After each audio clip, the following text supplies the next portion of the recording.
Praise Lord. കർത്താവ് യേശുക്രിസ്തുവിന്റെ നാമത്തിൽ ഇന്നത്തെ ഡെയിലി മണിയിലേക്ക് ഏവർക്കും സ്വാഗതം. ഇന്നത്തെ വചനധ്യാനത്തിനായി സങ്കീർത്തനങ്ങൾ 11. സാംസ് 11. ഞാൻ യഹോവയെ ശരണമാക്കിയിരിക്കുന്നു. പക്ഷികളെ നിങ്ങളുടെ പർവ്വതത്തിലേക്ക് പറന്നു പോകുവിൻ എന്ന് നിങ്ങൾ എന്നോട് പറയുന്നതെങ്ങനെ? ഇതാ ദുഷ്ടന്മാർ ഹൃദയപരമാർത്ഥികളെ ഇരുട്ടത്തെയ്യേണ്ടതിന് വില്ല് കുലച്ച അസ്ത്രം ഞാണിന്മേൽ തൊടുക്കുന്നു. അടിസ്ഥാനങ്ങൾ മറിഞ്ഞുപോയാൽ നീതിമാൻ എന്തു ചെയ്യും? യഹോവ തൻ്റെ വിശുദ്ധ മന്ദിരത്തിലുണ്ട്. യഹോവയുടെ സിംഹാസനം സ്വർഗത്തിലാകുന്നു. അവൻ്റെ കണ്ണുകൾ ദർശിക്കുന്നു. അവൻ്റെ കൺപോളകൾ മനുഷ്യപുത്രന്മാരെ ശോധന ചെയ്യുന്നു. യഹോവ നീതിമാനെ ശോധന ചെയ്യുന്നു. ദുഷ്ടനെയും സാഹസപ്രിയനെയും അവൻ്റെ ഉള്ളം വെറുക്കുന്നു. ദുഷ്ടന്മാരുടെ മേൽ അവൻ കെണികളെ വർഷിപ്പിക്കും. തീയും ഗന്ധകവും ഉഷ്ണകാറ്റും അവരുടെ പാനപാത്രത്തിലെ ഓഹരിയായിരിക്കും. യഹോവ നീതിമാൻ, അവൻ നീതി ഇഷ്ടപ്പെടുന്നു. നേരുള്ളവർ അവൻ്റെ മുഖം കാണും. ഈ വചനങ്ങൾ ദൈവം ഏവരെയും അനുഗ്രഹിക്കട്ടെ.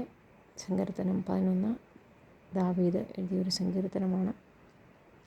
ഇതിൽ കർത്താവിനെ നമ്മുടെ ശരണമാക്കുക എന്ന് ഉദ്ധരിച്ചിരിക്കുന്നു 1-ാം വാക്യത്തിൽ. അങ്ങനെ കർത്താവിനെ ശരണമാക്കിയിരിക്കുന്ന നമ്മളോട് മറ്റുള്ള ഒരു സ്ഥലത്തേക്ക് പോവുക, അല്ലെങ്കിൽ എങ്ങോട്ടെങ്കിലും മാറിപ്പോവുക എന്ന് ആർക്കും നമ്മളോട് പറയാൻ കഴിയില്ല. കാരണം നമ്മൾ കർത്താവിനെ ശരണമാക്കിയിരിക്കുന്നു. അതിനൊരു എക്സാമ്പിളാണ് പക്ഷികളെ നിങ്ങളുടെ പർവ്വതത്തിലേക്ക് പറന്നു പോകുമെന്ന് നിങ്ങൾ എന്നോട് പറയുന്നത് എങ്ങനെ എന്ന് പറഞ്ഞിരിക്കുന്നത്. അടിസ്ഥാനങ്ങൾ മറിഞ്ഞു പോയാൽ നീതിമാന് ഒന്നും ചെയ്യാൻ പറ്റില്ല. നമ്മുടെ അടിസ്ഥാനം ക്രിസ്തുവിൽ പണിയപ്പെടണം. അപ്പോൾ കാറ്റടിച്ചാലും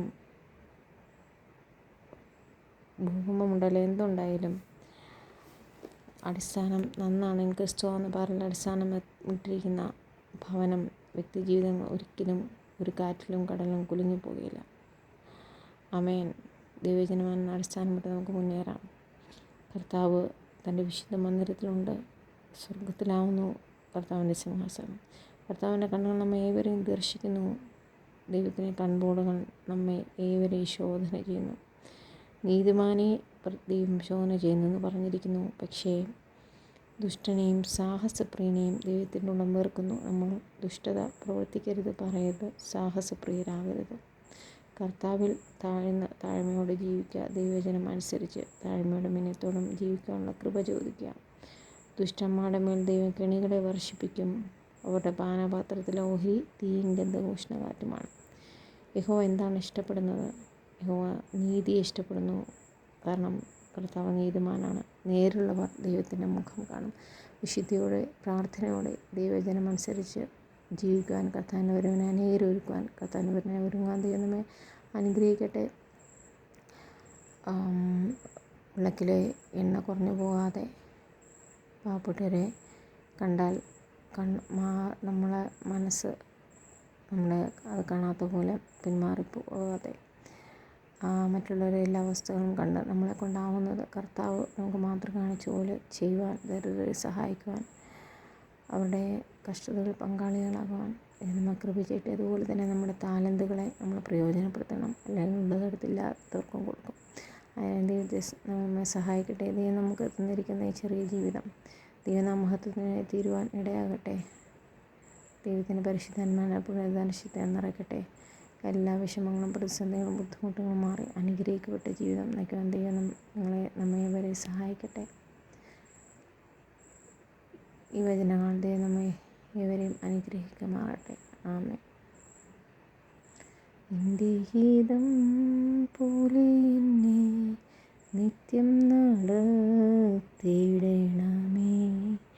എൻ്റെ ഗീതം പോലെയല്ലേ എൻ പിതാവേ യഹോവേ.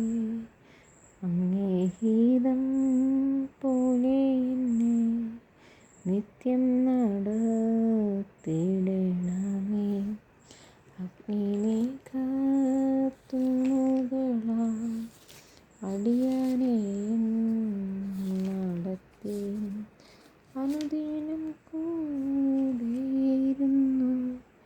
അപ്പനെ പ്രകാശിക്കുകയും.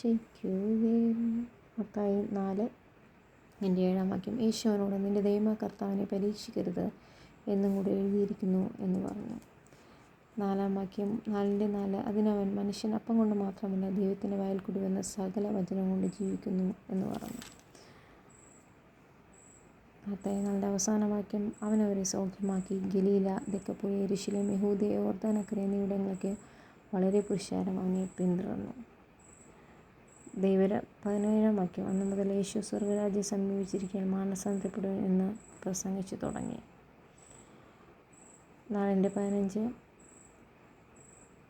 സെബൂലൂൻ ദേശവും നഫ്താലി ദേശവും കടൽക്കരയും യോർദാനക്കരെയുള്ള നാടും ജാതികളുടെ ഗലീല. ഇങ്ങനെ ഇരുട്ടിൽ ഇരിക്കുന്ന ജനം വലിയൊരു വെളിച്ചം കണ്ടു. മരണത്തിൻ്റെ ദേശത്തിൽ നിഴലിൽ ഇരിക്കുന്നവർക്ക് പ്രകാശം ഉദിച്ചു എന്ന് യെശയ്യാ പ്രവാചകൻ മുഖാന്തരം അരുളിച്ചെയ്യുന്നത് നിവർത്തിവരുവാൻ ഇടവന്നു. അത് മത്തായി 4:11-15. മത്തായി 4:22. അവരും ഉടനെ പടകിനെയും കപ്പലെയും വിട്ട് യേശുവിനെ അനുഗമിച്ചു. നമുക്ക് കർത്താവിൻ്റെ പാദം പിന്തുടരാൻ മാതൃകയാക്കാം. ദൈവം നമ്മെ ഏവരെയും സഹായിക്കുമാറാകട്ടെ. ആമേൻ.